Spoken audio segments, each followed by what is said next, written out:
Well, you wouldn't believe it, guys. I'm in the middle of suburbia in Melbourne at a barbecue with some fantastically restored vintage motocross bikes, and somebody's here that's won 5 championships on bikes just like this, Roger DeCoster.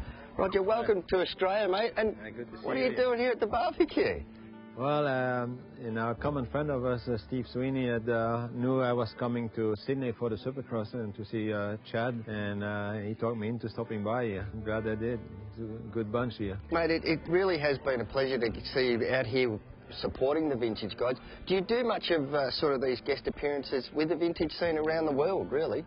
Not really. I get a lot of requests to do it, but because our schedule is so busy, you know, it usually doesn't work out, and still very busy with the race team, and now with Chad, try to get ready for next season, do a lot of testing, but it's still fun, and I still feel lucky to be involved and with racing and to work with young people and competitive people, and basically to make a living from my hobby. Roger DeCoster on the RM370, mate.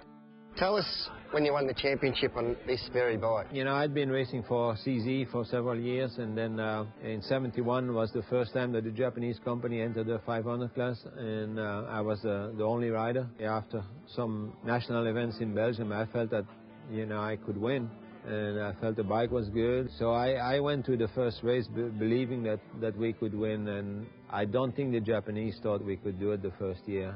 We ended up winning that first GP. And did you know from then that was it, your season, that you were going to win a championship? I knew that I was going to be in the hunt, definitely. Yep. And I believed in it till it happened, you know, till it done. And for the '72 season, I feel I had the best bike compared to the competition that I had in my career. And I feel that that season I was on the top of my game also. I was in peak condition, and I had so much confidence that year that I felt I could let the guys go on the start, and I would catch them, you know.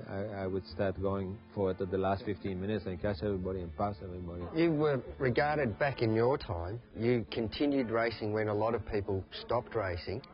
But before that, when did you realise that, hey, I need to get out and start training and doing some running and some physical fitness to ride these motorbikes at my best condition? When did you actually realise that? You know, you did not have the same amount of time that is available to the racers today, because the travelling took a lot longer. Like, for example, if you had a GP in Russia, we would drive from Belgium, and with the border crossings taking a long time, and it would take you a week to get there.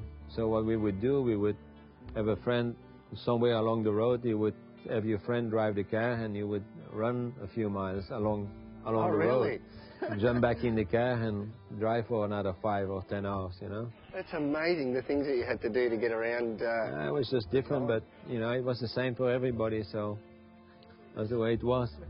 That's amazing. Now, mate, as I said, you really are an icon of this sport. You've been around this sport for 30-odd years and at the top of your game. Who do you think is the greatest rider of all time? I feel that a champion of one generation, if he was born in the next generation or 2 generations over, he would become a champion, and vice versa. You know, in every generation there's several good riders, good racers, but the guys that win the championships, I think the difference is a state of mind, and you see yourself as becoming a champion, and you do whatever it takes. You learn to do what it takes to get there. Yep. And it's that vision of seeing yourself and do whatever it takes. I think that's the difference between the good riders and the ones that do win the championships. Definitely. Well, Roger, look, with those words of wisdom, thank you very much for joining us, mate. It's been an absolute pleasure. Guys, if you want to know about motocross, he is the man that's going to teach you. Thank you very much, mate.